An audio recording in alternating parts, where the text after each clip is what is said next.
Hey everybody, welcome to the show. I'm your host Sandman. Today we're going to be discussing all of the wonderful locks that I purchased while on my recent trip to Oaxaca, Mexico. Let's get into it. So my wife and I have been married for over 10 years now. My wife is Zapotec Indian from Oaxaca, Mexico. That means she is indigenous to Mexico, much like the Native Americans are to North America. My wife grew up in the mountains of San Miguel in Oaxaca, which is about 3.5 hours by car west of Oaxaca City and about 2 hours east of the beach. So she lives right smack dab in the mountains of San Miguel. San Miguel is considered a jungle, and it ranges between 8,000 and 10,000 feet above sea level, which is pretty high. That's higher than most of the towns that reside in Denver or in the foothills or in the mountains of Colorado. We flew into Oaxaca City. We drove into the mountains of San Miguel so I could meet her parents for the first time.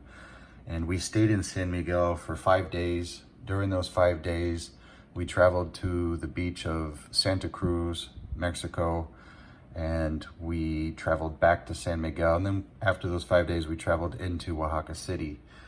So in those 12 days, I had the opportunity to visit over anywhere between 6 to 12 different locksmiths. I've lost count.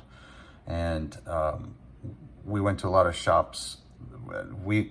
Locksmith in Spanish is cerrajero, but every now and then we would come across a cerrajeria or cerrajeria. And I believe that the difference between the two, in my humble opinion, that a cerrajero is going to be a traditional locksmith with a full working locksmith shop. We had noticed that the cerrajerias or cerrajerias were actually just key duplicators, such as kiosks within a mall. But however, both locksmiths would have a very good interest in selling padlocks to the general public. So I was able to pick up quite a few locks. I picked up 22 locks in total. There are a few duplicates here. This is a duplicate and this is a duplicate. And there might be one more in here that I'm not able to see right off the top of my head. This is a duplicate. I picked up 3 duplicates for my friend, Hallis Chalmers, the original owner of Key Picking. I'm sure he'll be very interested to pick these locks in his free time. The rest of the locks are completely unique. While in Oaxaca, Mexico, whether it be San Miguel or Santa Cruz or Oaxaca City, I did my absolute best to take a picture of every unique lock that I saw in the wild, whether it was in use on someone's door, residential, commercial, or it was a padlock that was left on a bridge that somebody had lost the key to for their bicycle, or if it was for a motorcycle, whatever. After I had done as much, intelligence gathering, reconnaissance on the type of locks that I could see in the residential and commercial applications within southern Mexico, I then started feeling more confident when going to the locksmith shops and knowing exactly what was worth spending my money on. I ended up spending probably about 600 American dollars on all of these locks that you see here for a total of 22 locks. And the average price of these locks were probably around 250 pesos, which a 16-to-1 ratio conversion rate to American dollar came to about 15 American dollars. Anywhere between 15 to 30 American dollars on average for the average lock. So anywhere between 240 to about 500 pesos. Some of the locks on the high end would have been about 700 pesos. These particular locks were a little bit over 700 pesos. I did my absolute best to purchase locks that I only saw being utilized in residential and commercial situations, and I purchased locks that I had never seen before here in America. I will say though, that came down to almost all of the locks that they sold. I never saw any locks that were provided or that are common here in America. Even though Kwikset and Schlage are made in Mexico, I didn't see a single Kwikset lock in Mexico. I saw Schlage keyway cylinders, but those locks were pre-installed at door manufacturers or factories where doors were built and then shipped out. Those Schlage cylinders were pre-installed at the factory. I never saw a single Schlage keyway inside of a lock at any of the locksmith shops that I went to. What I did see was a lot of the same keyway, which is this Phillips. It's very similar to a Quickset, but it's not. Let me see if I can get this thing to focus. This was the absolute most common keyway. It was on every residential door, every single commercial space, real estate, everything. This was the most common padlock I saw in southern Mexico as well. Super, super common. I don't know if it's brass or if it's just a bimetal on the inside of this and then it's just painted over top, but this was the absolute most common lock that I was able to find. It's a 5-pin tumbler lock, and it's just there's nothing exciting to say about it. Actually, excuse me, this is a 6-pin tumbler padlock. I saw a lot of these MGs. These are made in China. To the best of my knowledge, Hermex could be made in China, could be Mexico. I could not find any information on that online. You guys are a lot smarter than me. You might be able to figure that out for me. These Fatelli locks, I believe these may be made in China and distributed.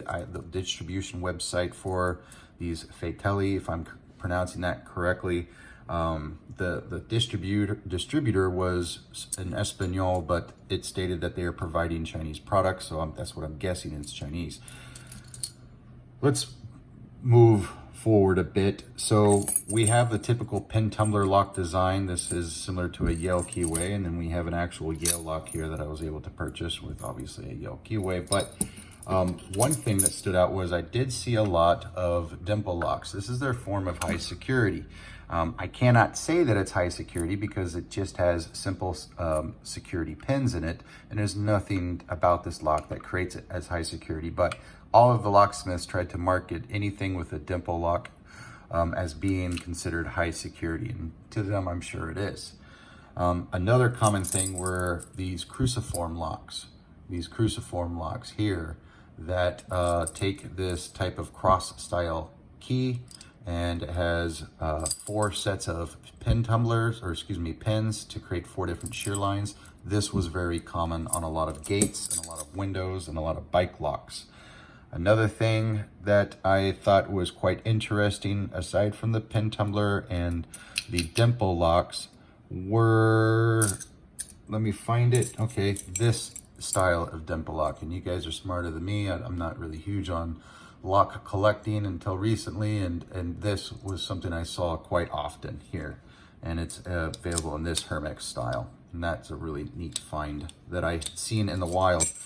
I saw these used in the application of the handle or the door set hardware, the thumb, I guess we'll call it a thumb, a thumb lever for lack of better terms. Whenever you pinch the thumb lever on a door handle set or hardware to open a door, they had drilled a hole into that thumb lever and mounted this onto that thumb lever, and then they still had a regular a deadbolt on the left door there. So that was how they were utilizing this particular padlock. The most common residential and commercial door lock that I saw while in southern Mexico was this style of lock. This is, I would imagine this is basically South Mexico's version of what we would consider a mortise case.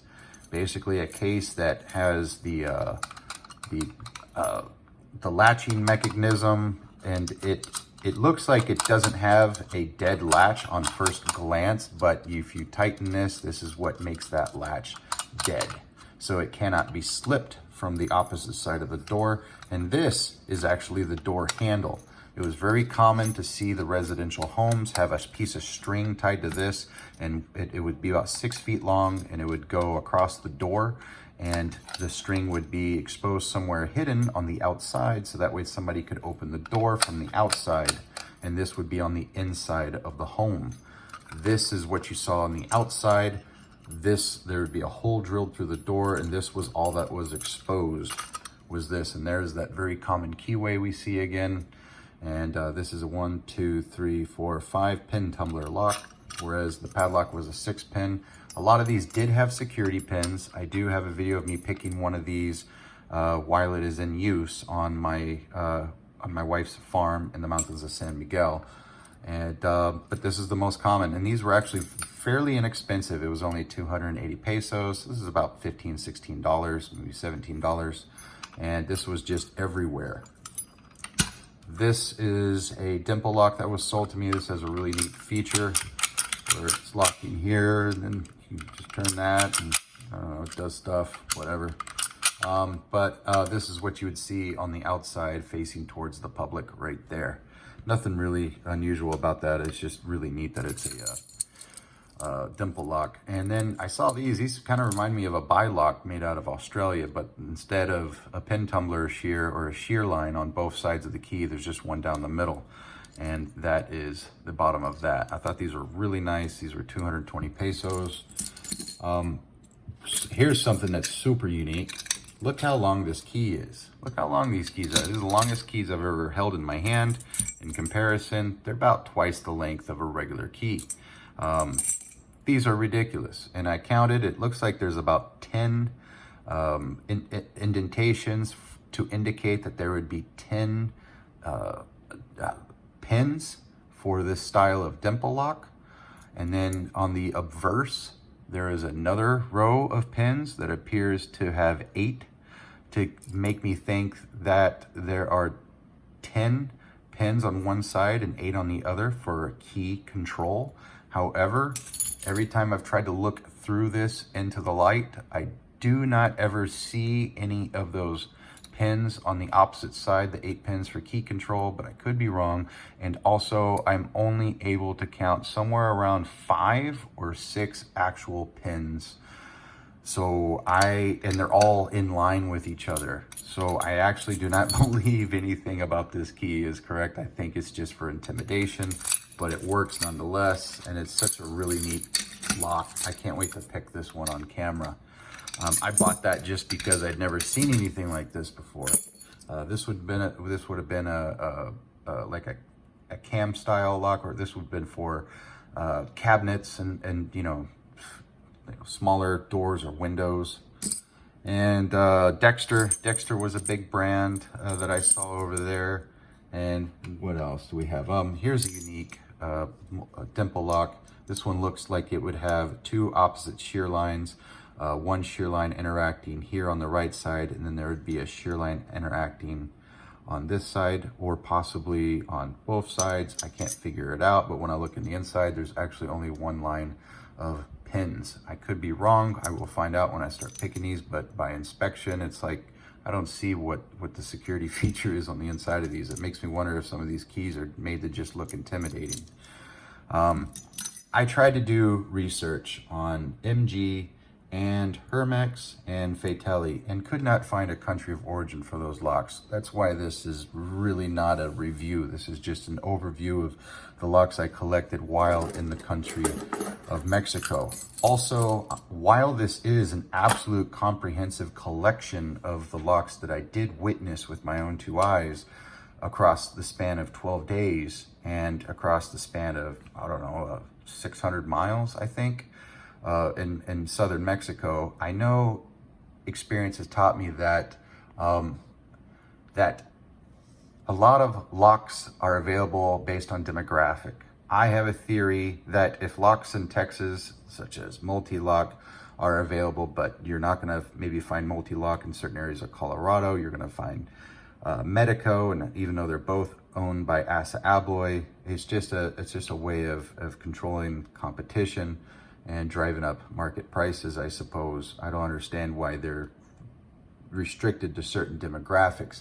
I do not believe that this is a comprehensive collection of all locks found in all of Mexico. However, this is an absolute really great representation of the locks that you will find in the state of Oaxaca, as we went all over the state of Oaxaca. And I did my absolute best, and I only turned away locks that I already owned. So I did not find any master locks. I did not find any American company locks. There were no Schlage and no Kwikset. None of the locks that are made in Mexico did I find in Mexico. It was all a lot of Chinese locks that are made in Mexico. I did see some Euro profile cylinders available for purchase for around the cost of 750 pesos, which would have run me about $45 American. But I didn't feel the need to buy those because I only saw one Euro profile cylinder on a residential home, and it was installed basically what looked like JB Weld or some type of adhesive that hardens like an epoxy. I don't feel like that was something that was utilized on a regular basis in the state of Oaxaca. I am going to be going to Mexico City sometime this year. I'm not going to let you know or tell you, I don't want anybody to know. But when I do go, it's going to just be for a couple of days, and I am going to make it very intentional to stop by at least 6 individual separate locksmiths, cigarreros, while in Mexico City to see if there is a difference in the locks that are available based on demographic, just as it is here in the US. The locks that we would find in New York, or let's just say New England overall, are gonna be completely different to the locks that we're gonna find in Georgia and Texas. Just primarily because of distribution and the need to be able to maintain older locks, or the need to maintain or switch out to newer locks. So I'm looking forward to my upcoming trip to Mexico City, and I will do my best to purchase more locks there. My goal and intent is not only to become familiar with locks all around the world for the purposes of lock picking, but my also eventual goal is I want to put together a comprehensive covert entry skills course for law enforcement and military and government agencies, and I want to be able to institute programs that showcase locks from around the world, not just American locks that are easy for picking. If you are a government agent, you're going to be traveling to Mexico, it'd probably be in your best interest to learn how to pick Mexican locks. So with that being said, this is my very rough and quick review of my experience in Mexico and collecting locks there. If you are watching this and you are a super intelligent locksmith, or if you are a collector or a locksporter and you have seen some mistakes in this video and you would like to help me figure out, identify where some of these locks came from, where they were manufactured, please, by all means, say something in the comments down below and I will respond to everybody in kind. Thank you all so much for watching, and I have some amazing lockpick reviews coming up over the next couple weeks. I've spent over $1,500 the last month, the last 30 days, just purchasing lockpick sets, tier 1 level lockpick sets. I have Multipick coming in. I have Moki lockpicks from Australia coming in. I have Law Lock tools coming in. I have tools coming in from Germany. I have tools coming in from New York. I have tools coming in from all over the globe. I'm going to be reviewing all of them.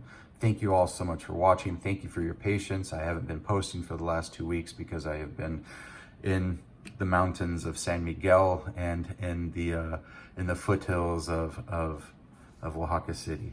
Thank you all so much for watching. I'll catch y'all next time.